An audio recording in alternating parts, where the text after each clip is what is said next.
10 years ago, Capcom was the most hated company in gaming. They were the DLC kings, the masters of on-disc paywalls, and a company so convinced that Japanese game design was dead that they outsourced their DNA to Western studios who didn't understand it. We remember Resident Evil 6, the game that tried to be everything and ended up being nothing. We remember the cancellation of Mega Man Legends 3 in 2013. Capcom's entire market cap was lower than some mobile gaming startups. They were one bad fiscal year away from being acquired or going under, but look at them now. Resident Evil Requiem, Pragmata, Street Fighter, Monster Hunter Wilds. Every other AAA publisher, Ubisoft, EA, even Sony, is struggling with ballooning budgets and live service fatigue, yet Capcom is thriving. How? It's not just making good games. Hello guys, I'm Cyril, and I know exactly how they did it. To understand how bad it got, we have to go back to 2009. Keiji Inafune, the legendary producer of Mega Man, stood on a stage at TGS and told the world, "Japanese games are finished." Capcom leadership looked at the massive success of Call of Duty and Gears of War, and they panicked. They thought if a game didn't have a brown and gray color palette, an American protagonist, and cover-based shooting, it wouldn't sell. This led to the dark ages of outsourcing. Capcom started handing out their legendary IPs like candy to Western developers who had never made an action game in their lives. We got Bionic Commando from a Swedish studio where the main character's arm was his wife. Yeah, that actually happened. We got Dark Void. We got a Lost Planet 3, developed by a studio in California that turned a unique mech action franchise into a generic, slow-paced slog. Capcom was actively throwing away their identity because they were ashamed of being Japanese developers. But it wasn't just the games, it was how they treated you, the player. This was the era of Crapcom. The peak of this villainy was Street Fighter X Tekken in 2012. Imagine buying a brand new game, bringing it home, and realizing there are 12 characters locked on the menu. You think, okay, maybe there'll be DLC later. No, hackers looked at the disc and found those 12 characters were already there. They were finished. They were on the disc you already paid $60 for, but Capcom had put them behind a digital padlock. This sparked a PR firestorm that lasted years. It destroyed the trust of the fighting game community. It made Capcom look like a greedy corporate machine that cared more about nickel and diming than about the spirit of competition. At this point, the Capcom logo didn't stand for quality, it stood for check your wallet before you play. Then came the final nail in the coffin, Resident Evil 6. Capcom wanted RE6 to be the ultimate Resident Evil. They thought, if we have 4 different campaigns with 4 different playstyles, everyone will buy it. It had Michael Bay explosions, it had Call of Duty shooting, it had Jurassic Park dinosaurs, it had everything except Resident Evil. It was a bloated 30-hour mess that lacked any sense of tension or horror. It was a game designed by a committee looking at spreadsheets of what Westerners like. When it launched, the reviews were brutal. Even though it sold millions of copies, it felt like a failure because it had no soul. Fans were done. The king of survival horror was dead, replaced by a desperate impersonator trying to be a Hollywood action star. By 2013, the numbers were terrifying. Capcom's stock price was cratering. Rumors were flying every week that Sony, Microsoft, or even Nintendo were going to buy them out just to save their IPs. They were so low on cash that they had to stop development on almost all their niche titles. Think about that. The company that gave us Street Fighter, Mega Man, and Resident Evil was essentially broke. They had spent hundreds of millions of dollars trying to be Western, and all they had to show for it was a library of mediocre games that nobody wanted to play twice.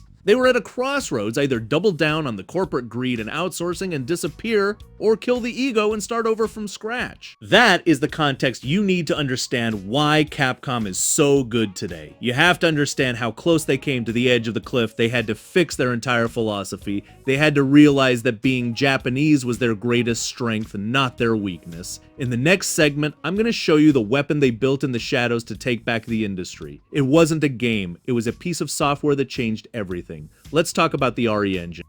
While Capcom was publicly struggling in 2014, something was happening in the basement of their Osaka headquarters. They were building a monster. Most studios are trapped in engine hell. They either use Unreal Engine, which is powerful but can lead to that unreal look and stuttering issues, or they use internal engines that are held together by duct tape. The first miracle of this engine is how it handles photogrammetry. In the old days, artists had to spend weeks manually sculpting a 3D rock or a character's face. With the RE engine, Capcom built a massive 3D scanning studio. They take thousands of high-res photos of real people, real clothes, and real objects, and the engine stitches them into a 3D model in a fraction of the time. Look at the faces in Resident Evil Village or Devil May Cry 5, they look terrifyingly real because they are real. This didn't just make the games look better, it made them cheaper and faster to produce. By automating the boring parts of asset creation, Capcom's artists could focus on lighting and atmosphere. This is why a Capcom game usually feels more expensive than a Ubisoft game, even if the budget was actually lower. But here's the real magic trick: scalability. Most modern engines are heavy, they demand the latest GPU just to breathe. The RE engine is different, it's modular.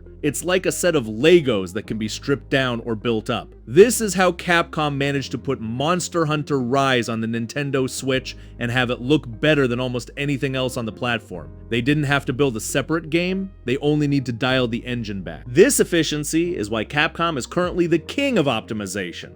When other developers are releasing games with massive day-one performance patches, Capcom games usually launch in a near-perfect state. They aren't fighting the hardware, they've built an engine that respects it. This foresight is why they're ready for the next decade of gaming while others are still trying to figure out how to make their games run at a stable 60 FPS. We also have to talk about the iteration loop in game dev. If you want to change the lighting in a room, you often have to bake the lighting, which can take hours. In the RE engine, these changes happen almost in real time. Think about what that does for a developer's morale. Instead of waiting for a progress bar to finish, they are playing, testing, and breaking things. This speed of iteration is why Capcom can release RE7, then Monster Hunter World, then RE2 Remake, then DMC5, all in a massive back-to-back streak. One Capcom developer using the RE engine is essentially doing the work of 3 developers at another studio. Today, the RE engine is the backbone of the entire company. It's not only for horror anymore, it powers the street culture aesthetic of Street Fighter VI,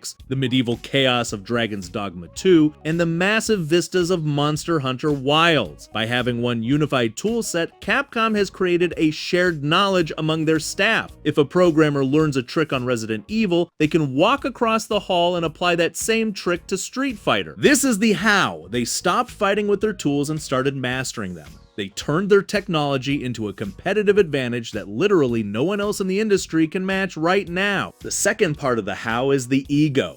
Specifically, Capcom killing their own. In the late 2000s, Capcom leadership had an inferiority complex. They thought Japanese games couldn't sell in the West anymore, so they gave Dead Rising to Canadians, Bionic Commando to Swedes, and DMC to Brits. It was a disaster. It lacked the Capcom feel, that specific, arcadey crunch that makes their combat better than anyone else's. Around 2016, Capcom's leadership, led by the Tsujimoto family, made a pivot. They stopped trying to be Western and decided to make the most Capcom versions of their games possible. They brought back the old guard. They told Hideaki Itsuno to make the Devil May Cry he wanted to make.